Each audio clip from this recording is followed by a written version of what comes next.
ये चैप्टर 8 की video number 2 है। चैप्टर 8 है क्वाड्रिलेटरल्स।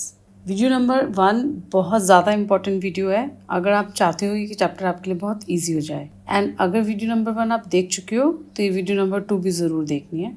बस ये दोनों वीडियोज़ देखने के बाद आपके लिए चैप्टर में सब कुछ बहुत ईजी होने वाला है। ठीक है, तो वीडियो नंबर 1 में हमने टाइप्स ऑफ क्वाड्रिलेटरल्स सीखा। वो सारी चीज़ें बहुत इंपॉर्टेंट है टिप्स पे होना, तो ही आज की ये वीडियो नंबर 2 भी आपको समझ में आएगी। ओके, तो प्लीज़ उसको देखने के बाद ही इस वीडियो को देखें आप। Okay, property number 1। एक्चुअली जितनी भी प्रॉपर्टीज़ मैं बोल रही हूँ ये आपकी एनसीईआरटी बुक की थ्योरम्स हैं। थ्योरम नंबर 8.1 से लेके थ्योरम नंबर 8.7 तक, बट हम इनको वन बाय वन सिर्फ डिस्कस करने वाले हैं क्योंकि ये हमारे लिए क्वेश्चन को सॉल्व करते समय रीजनिंग की वजह से काम आएंगे। ठीक है, मैं आपको सारी चीज़ें जैसे जैसे आती जाएंगी एक्सप्लेन करती जाऊंगी। क्वेश्चंस में भी मैं बार बार आपको बताऊंगी कि ये कैसे हुआ। ठीक, चलो सबसे पहली प्रॉपर्टी हम पढ़ रहे हैं अ डायगोनल। फिर से मैं आपको बोलूँगी एक रजिस्टर और पेन लेके बैठो और उसमें नोट डाउन कर लो। A diagonal of a parallelogram, a diagonal of a parallelogram divides it into two congruent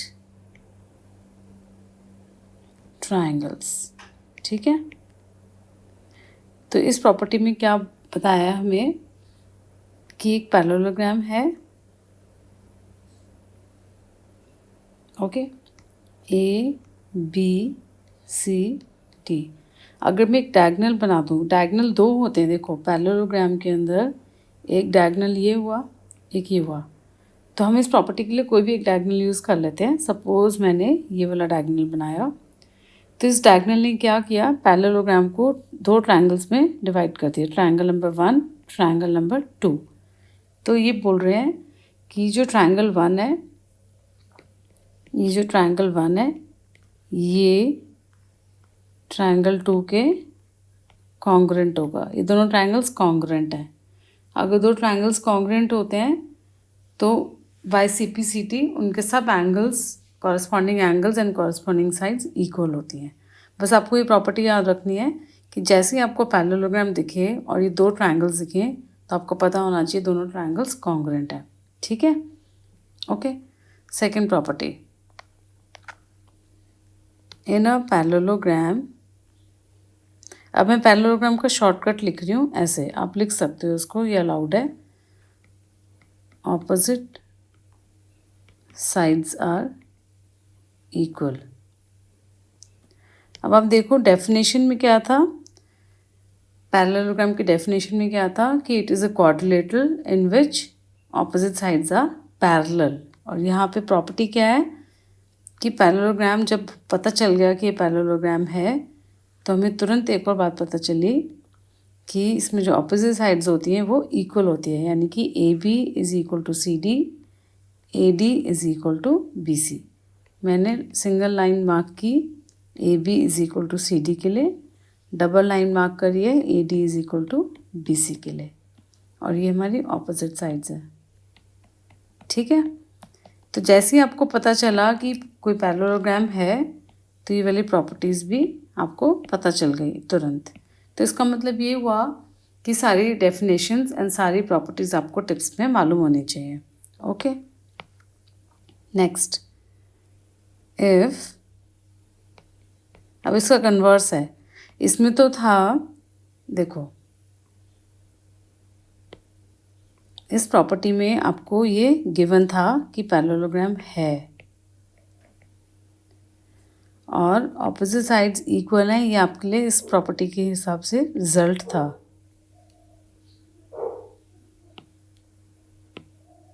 ये आपके लिए रिजल्ट था।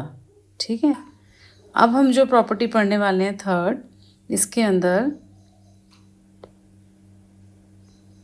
अंदर उस प्रॉपर्टी 2 का कन्वर्स है। ठीक है, यानी कि यहाँ पे बोला गया है if each pair of opposite sides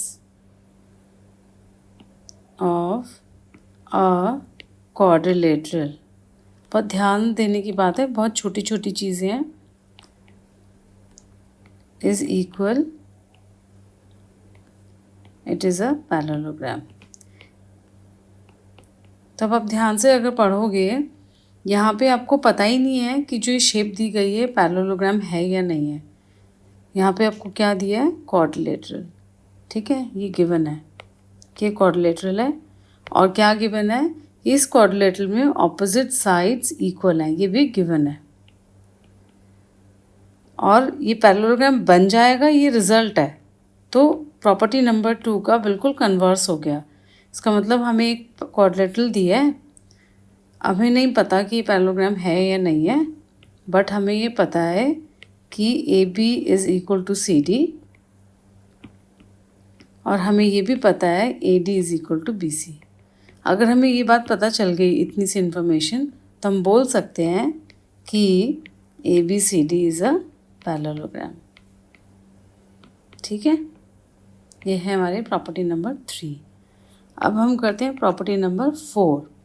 इसमें बोला है in a parallelogram opposite angles are equal. आपको हर बार ध्यान देना है कि जो शेप दी हुई है वो क्या है। कभी वो क्वाड्रिलेटरल होगी, कभी वो पैरेललोग्राम होगी, कभी वो कुछ होगी, तो उस बात को नोटिस करना है। इस बार हमें गिवन है कि ये पैरेललोग्राम है। साथ ही साथ अब हमें यहाँ पे जो ये दिया result, opposite angles are equal, ये हमारे लिए रिज़ल्ट है, यानी कि ये हमें रिज़ल्ट मिला। तो हमें क्या बोला है कि अगर पैरेललोग्राम होगा,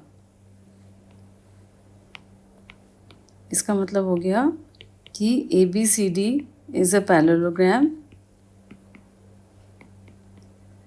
और इससे हमें क्या पता चला कि ऑपोजिट एंगल्स, यानी कि angle A is equal to angle C and angle B is equal to angle D. ये ऑपोजिट एंगल्स इक्वल है। ठीक है, तो यहाँ पे पैरेललोग्राम गिवन था, तो ऑपोजिट एंगल्स इक्वल हो गए।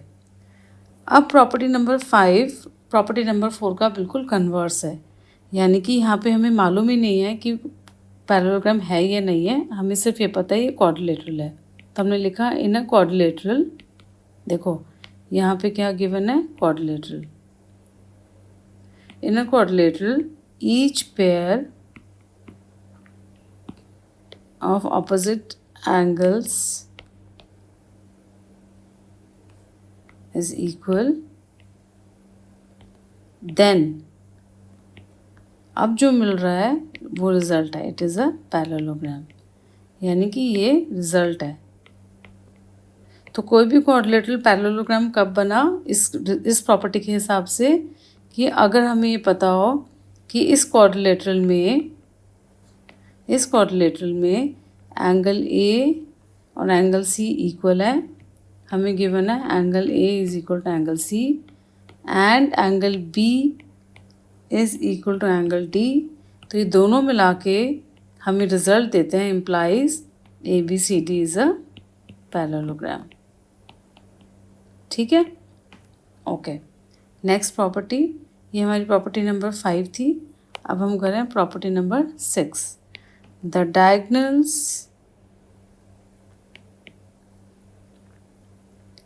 of a parallelogram bisect each other। अब फिर से यहाँ पर ये पैरेललोग्राम है, ये गिवन है। देखो किसी प्रॉपर्टी में वो गिवन होता है, किसी प्रॉपर्टी में वो रिज़ल्ट बन जाता है।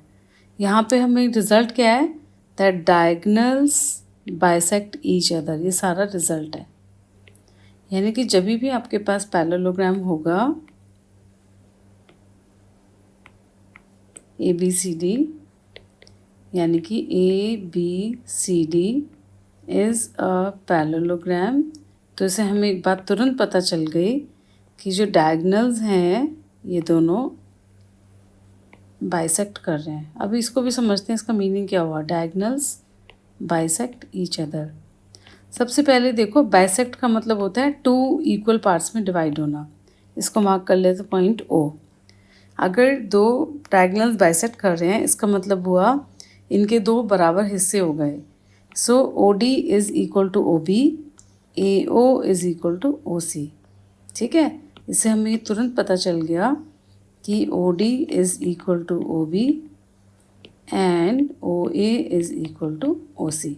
ओके, ये पता चल गया, ये एक प्रॉपर्टी हो गई। अब प्रॉपर्टी नंबर 7 जो है वो प्रॉपर्टी 6 का कन्वर्स है, यानी कि इनर क्वाड्रिलेटरल। अब यहाँ पे हमें पैरेललोग्राम है या नहीं है ये नहीं पता, हमें सिर्फ ये पता है वो क्वाड्रिलेटरल है। Inner quadrilateral if diagonals bisect each other. अब डायगोनल्स बाइसेक्ट कर रहे हैं ये बात पहले से पता है।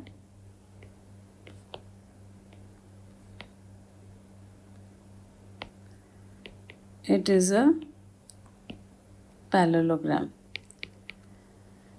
इसका मतलब ये हो गया कि कोई भी एक क्वाड्रिलेटरल दिया हुआ था, हमें नहीं मालूम था कि ये पैरेललोग्राम है या नहीं है, बट हमें ये पता था कि इनके डायगोनल्स बाइसेक्ट कर रहे हैं। यानी कि हमें ये पता था कि डायगोनल्स बाइसेक्ट ईच अदर, ये बात पता थी। जैसे ही हमें बात पता चली कि क्वाड्रिलेटरल है और उसमें डायगोनल बाइसेक्ट कर रहे हैं तो हमें पता चल गया A B C D is a parallelogram. ठीक है, तो बेसिकली हमें पता चला कि जब भी पैरेललोग्राम होगा तो 4 चीज़ें हमें तुरंत पता चल गई। नंबर 1 कि डायगोनल डिवाइड्स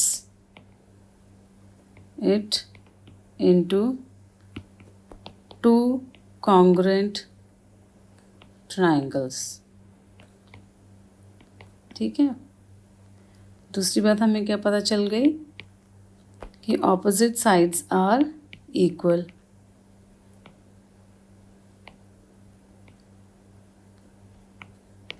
तीसरी बात हमें पता चल गई ऑपोजिट एंगल्स आर इक्वल।